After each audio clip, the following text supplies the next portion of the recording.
Hello everyone, I am Tacit, and today I'm going to be going over some teams and strategy for the Fang Moor faction as of the new Deep Delve. So of course, we've been getting Deep Delves for all the factions. It's somewhat been going in order, not quite, but as far as like some of the earlier ones are obviously getting it before some of the more recent delves.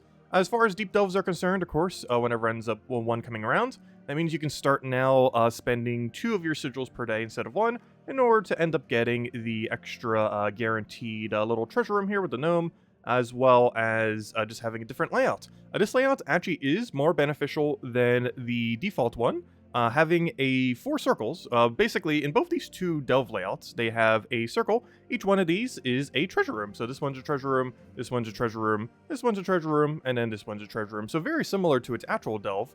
You simply just go take the snake-like, dragon-like, serpent-like shape, and then you take all the circles. You do the exact same thing on the normal delve, except it has less treasure rooms that's composed of. The normal version of it has like this little snake-like shape, and then these 2 circles over here are guaranteed treasure rooms. So same premise, but you get double the amount of treasure rooms. So that's pretty nice. As far as the new troop is concerned, unfortunately nothing too nice. It's really weird on its boost ratio too. I think it's the first one in the game to have a magic boost ratio based on 4/5 of its magic, which is just the weirdest number ever, but inflicts Fairy Fire on an enemy and then deals a bunch of damage to them, boosted by bleeding enemies. Very weird to calculate out because the whole Fairy Fire thing, combined with the 4 out of 5 on his, or 4/5 of his magic is damage, just a very weird combination. It's also boosted by bleeding, as it mentioned, though very rarely is that going to get much value. In the context of this faction, it gets a little bit more value, but he's not worth using in the pure faction team because it's a very skull-oriented team with skull spam, like attacking and skull spam, so you don't really need a caster on it.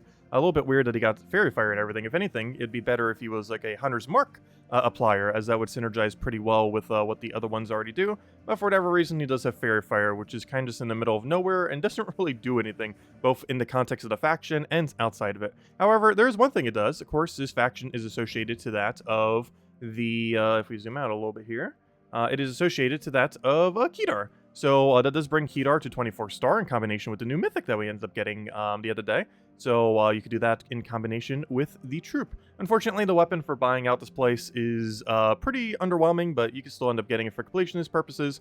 For 210 gems, you can end up getting the troop, and for 410, you can end up, of course, getting the weapon as per usual. And that should be all you really need in order to go get all of the rewards for the battles, all the way up to stage 16 if you so choose to do so. There's a few orbs in there, and of course with all the new drop tables for the orbs as of the other month, definitely a bit more enticing than it normally would be, so could be potentially worth considering. Do keep in mind, if you are going to wait and you do want to save the gems, that you cannot currently get the new troop in this drop table. You're going to have to wait about 6 weeks, similarly to how the one from the previous one of the Warrens was just added last Friday, I believe it was, or 2 Fridays ago.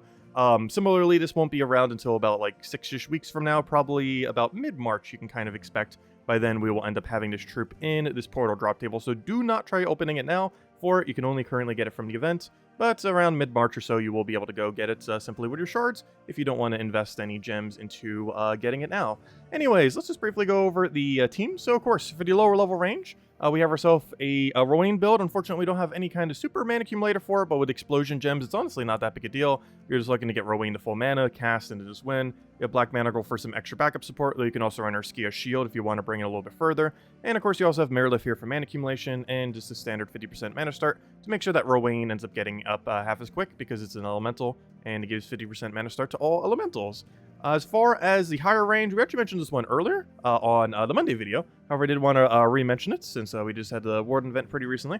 But Forest Roll Double Truffle. Nice infinite loop. You can run it for any faction. One nice thing about this too is it has Dispel. The Warden hero class, one nice thing about it, is the only hero class that has the combination currently of Dispel plus Greenstorm.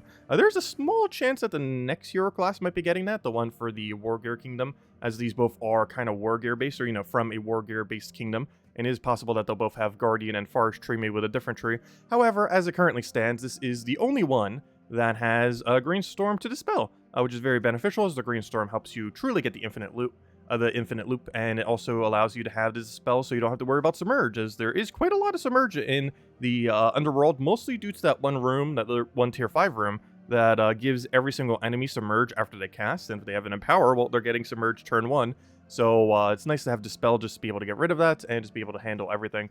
As far as Pure Faction is concerned, is actually completely unchanged. As I mentioned earlier, the new troop that we end up getting just doesn't do enough to really justify switching it out. We're mostly just running with a double Chief Dargon. The main reason for this is just in case one of them dies. You're generally only casting one of them anyways, but it's mostly out of precaution so that you can enter the final battle with at least one Chief Dargon, one Shaman of Set, and one Satiri. The Chief Dargon you just spam in order to get a bunch of attack. It does it to only the ones below, so there's not really any point in casting your second one. It's mostly just there for if the first one dies, and it also gets to explode a row. On top of that, we get to create a billion red based on the mana accumulator, and then we end it all out with all the excess red giving us skull spam. So after we've gotten a bunch of attack spam as we feel needed, we can then go for a skull spam and just end up killing out the enemy team. And that is pretty much the full rundown on the Fang Moor as of the Deep Delve. If you guys still have any questions, feel free to leave it in the comment section below, and I hope you all have a wonderful weekend. Goodbye everyone, and thanks for watching.